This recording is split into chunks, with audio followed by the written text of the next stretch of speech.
اس سے یہ بھی پتہ چلتا ہے کہ دنیا کی کوئی بھی حکومت ہو، فوج ہو، اس کو خفیہ ایجنسیوں کی بہرحال ضرورت پڑتی ہے جو رپورٹیں لا کے پیش کریں۔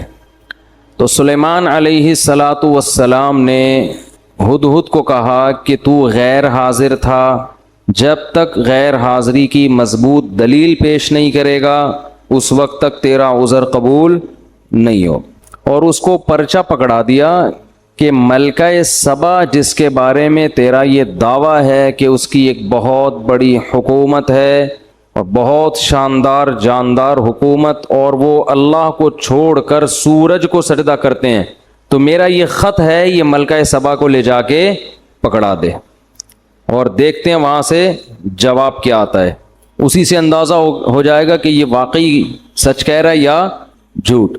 ہدہد نے لے جا کے وہ ملکہ سبا کو پکڑا دیا۔ پہلے زمانے میں پرندوں کے ذریعے خط و کتابت ہوتی تھی، اس کے لیے پرندے استعمال ہوتے تھے، پرندوں کو سدھایا جا سکتا ہے، بعض پرندوں کو، ہر ایک پرندے کو نہیں۔ اچھا، یہ جو ہدہد جس کو آج ہم ہدہد کہتے ہیں، یہ وہ والا ہدہد نہیں ہے، کچھ نام چینج ہو گئے ہیں۔ تو حضرت سلیمان علیہ السلام نے خط لکھا، انہو من سلیمان، پہلے نام لکھا، یہ کس کی طرف سے ہے؟ سلیمان کی طرف سے۔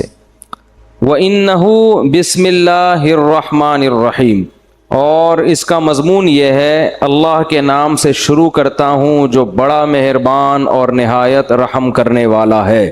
بڑی جان ہے اس کلمے میں۔ آج لوگ تحریر سے پہلے بسم اللہ نہیں لکھتے، یا تو 786 لکھ دیتے ہیں، یا لکھتے ہی نہیں کہ کہیں پیپر گر گیا تو بے ادبی نہ ہو جائے۔ یہ وہمی ہونے کی علامت ہوتی ہے۔ اتنا زیادہ ادب تمیز کہ آپ کوئی کام ہی چھوڑ دیں، پھر تو کہیں بھی نہیں لکھنا چاہیے، پھر تو قرآن میں بھی نہیں لکھنا چاہیے۔ کئی بعض دفعہ قرآن انسان کے ہاتھ سے غلطی سے گر جاتا ہے، اللہ تعالیٰ حفاظت میں رکھے۔ تو اتنا زیادہ نہیں مسلط کرنا چاہیے اپنے آپ کو، اپنے اوپر ان چیزوں کو۔ ادب ایک حد تک ہو تو ٹھیک ہے، اس سے آگے بڑھے گا تو ٹینشن کے علاوہ کچھ بھی حاصل نہیں ہوگا۔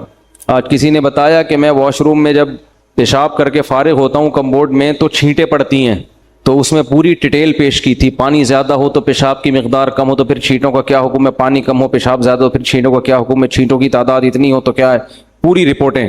میں نے بولا بھائی تو استنجا کر کے پتلی گلی سے نکل جایا کر، تھوڑا احتیاط کرو کہ چھینٹیں نہ پڑیں، باقی اتنا رپورٹ پیش کرنے کی ضرورت نہیں ہے۔ پتلی گلیاں کیوں بنائی جاتی ہیں بھائی؟ اس لیے تو بنائی جاتی ہیں، اگلے نے بھی انتظار کر رہا ہے، وہ باہر کھڑا ہوا، اس کی چھینٹوں کا، اس کا تو سب کچھ حساب کتاب جو ہے نا وہ اس کی پینٹ میں ہو جائے گا تمہاری چھینٹوں کے چکر میں۔ تو مسلط کر لیتے ہیں اپنے اوپر، تو بعض لوگ ادب تمیز کو مسلط کر لیتے ہیں بہت زیادہ۔ اب دیکھو اگلی صف میں لوگ قرآن پڑھتے ہیں، مسجد میں پچھلی صف میں قرآن ہی نہیں پڑھتے بیٹھ کے، اس لیے کہ وہ کہتے ہیں اگلے والے کی پیٹھ ہو رہی ہے۔ کچھ نہیں ہوتا بھائی، اگر ہو رہی ہے تو اب یہ تھوڑی کہ وضو خانے تک کوئی قرآن ہی نہیں پڑھ سکتا بیٹھ کے، تو یہ تو مجبوری ہے۔ جب صفوں میں بیٹھیں گے تو پشت سے بچنا ممکن نہیں ہے، تو کوئی مسئلہ نہیں ہے، اگلی صف میں بھی لوگ قرآن لے کے بیٹھ جائیں، پچھلی صف میں بھی بیٹھ جائیں لوگ لے کے، اس بہانے تلاوت تو کریں گے نا۔ ہاں، جان کر بے ادبی کرنا یا وہ طریقہ اختیار کرنا جس میں واضح توہین ہو، یہ جائز نہیں ہے۔ تو ہمارے ہاں عربوں میں ایسا ہوتا ہے کہ پچھلی صفوں میں بھی لوگ قرآن پڑھتے ہیں، ادھر انڈیا پاکستان میں ہوتا ہی نہیں ہے، قرآن کی تلاوت ہی نہیں ہوتی مسجدوں میں اس چکر میں۔ اچھا، تو حضرت سلیمان علیہ السلام نے خط لکھا، بسم اللہ الرحمن الرحیم، اللہ کے نام سے جو بڑا مہربان اور نہایت رحم کا۔ کیا جان پیدا ہو جاتی ہے اس سے آپ کی تحریر میں۔ اور آگے مضمون دیکھو، اللہ تعالو علیہ، بات یہ ہے سرکشی مت کرو، وَأَتُونِي مسلمین، فرما بردار بن کے چلی آؤ، بس دیٹس آل۔ آگے اپنے سائن یا اسٹیمپ جو بھی ہوگی، اتنی سی بات ٹھیک ہے نا۔ میں نے اس دن بیان کیا تھا نا کہ زیادہ بولنا کس کی علامت ہے؟ فالٹ کی۔ تو سلیمان علیہ السلام نے ٹو دا پوائنٹ بات کی ہے۔ اب سوال پیدا ہوتا ہے بھائی یہ کیا دھمکی ہو گئی یار، بیٹھے بیٹھے کسی کو بھی دھمکی لگا دو، ان کی پوری گورنمنٹ ہے، پوری ریاست ہے، پورا ایک کنٹری چلا رہے ہیں، اور آپ ان سے کہہ رہے ہو کہ انسان کے بچے بن کے چلے آؤ، چھوڑ دو گورنمنٹ، اپنی حکومت چھوڑ دو۔ اصل میں سلیمان علیہ السلام نے بسم اللہ الرحمن الرحیم کے لفظ میں میسج دے دیا تھا کہ زمین پہ حکومت کا جو اصل حق ہے وہ اللہ کو ہے، اور نظام کس کا چلے گا؟ اللہ کا۔ اس کے علاوہ کسی کو زمین پر حکومت کا حق حاصل نہیں ہے۔ ہاں، طاقت کے بلبوتے پر کوئی غلبہ حاصل کر لے تو سامنے والے میں اگر طاقت نہیں ہے تو صبر کرے، لیکن سلیمان علیہ السلام میں پاور تھی تو ان کے ہاں صبر والا آپشن نہیں تھا۔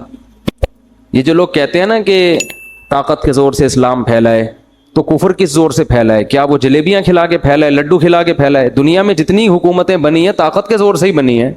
ہندوستان میں مہاراجے آئے، انہوں نے لڑ کے علاقوں پہ قبضے کیے، امریکہ دریافت ہوا تو لڑائیاں ہوئی ہیں، کالوں کو مارا ہے، آسٹریلیا میں تو کالوں کو، لاکھوں کالوں کو ایسے مارا ہے بندوقوں سے جیسے ہم ہرن کا شکار کرتے ہیں، اس طرح سے مارا ہے۔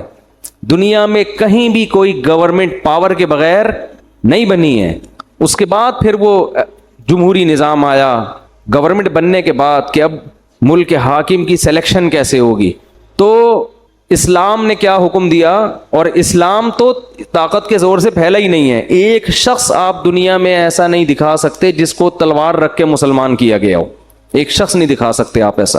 تو سلیمان علیہ السلام نے کے پاس چونکہ پاور تھی نا، جب آپ کے پاس پاور ہوتی ہے تو آپ زیادہ لمبی چوڑی باتیں نہیں کرتے۔ طاقت جب ہوتی ہے نا، دیکھو ایک باڈی بلڈر نے اپنا واقعہ سنا ہے، بہت ڈولے شولے بنے ہوئے، بڑے لمبے چوڑے، تو ان کا کسی سے پھڈا ہو گیا نا، جس سے پھڈا ہوا اس نے اس باڈی بلڈر کو دیکھا نہیں تھا، بس ویسے ہی لڑنے چلا گیا گھر، اب تو نے میرے بھائی کو چھڑا، اب تیری ایسی کی تیسی، جا کے دروازہ نوک کیا۔ اب یہ بلڈر مجھے خود اپنا واقعہ سنا رہا ہے، بلڈر کا دروازہ نوک کیا اس نے، تھا باریک سا دبلا پتلا جو نوک کرنے والا ہے۔ تو بلڈر جب کہتا ہے، مجھے کہتا ہے جب میں گھر سے باہر نکلا نا تو مجھے دیکھ کے نا وہ ایسے غصے میں غضبناک آگ بگولا ہو رہا ہے، مجھے ڈر یہ لگ رہا تھا کہ جتنا اس کو غصہ آ رہا ہے اس کی صحت اتنا غصہ افورڈ نہیں کر سکتی۔ یہ تو میرے الفاظ ہیں، یہ انہوں نے تو کچھ اور کہا تھا، یعنی اس کی تعبیر میں کر رہا ہوں اپنے الفاظ میں کہ اس کی جو صحت ہے یہ اتنا غصہ افورڈ نہیں کر سکتی۔ تو کہہ رہے وہ ایسے یوں اچھل رہا تھا تو مجھے ہنسی آ گئی، مجھے لگا کہ یہ تو یہیں کہیں پگھل نہ جائے بھائی غصے سے۔ تو کہہ رہے مجھے ہنسی آ گئی، میں نے کہا یار جا، تو وہ چلا گیا بڑے آرام سے۔ وہ کیا ہوا؟ تو پاور ہے نا، تو زیادہ لمبی چوڑی باتوں کی بولو ضرورت نہیں ہے، ٹو دا پوائنٹ بات سے ہی مسئلہ حل ہو جاتا ہے۔ اسی طرح یاد رکھو جب کسی باطل سے بحث ہوتی ہے تو باطل سے بحث میں بھی لمبی چوڑی باتوں کی ضرورت نہیں ہوتی، اور باطل کی عادت ہوتی ہے باتوں کو طول دیتا ہے۔ میری کچھ دن پہلے بحث ہوئی تھی نا تقلید کے موضوع پر، میں نے پوچھا تقلید کسے کہتے ہیں، انہوں نے کہا بغیر دلیل کسی کو ماننا اور یہ حرام ہے۔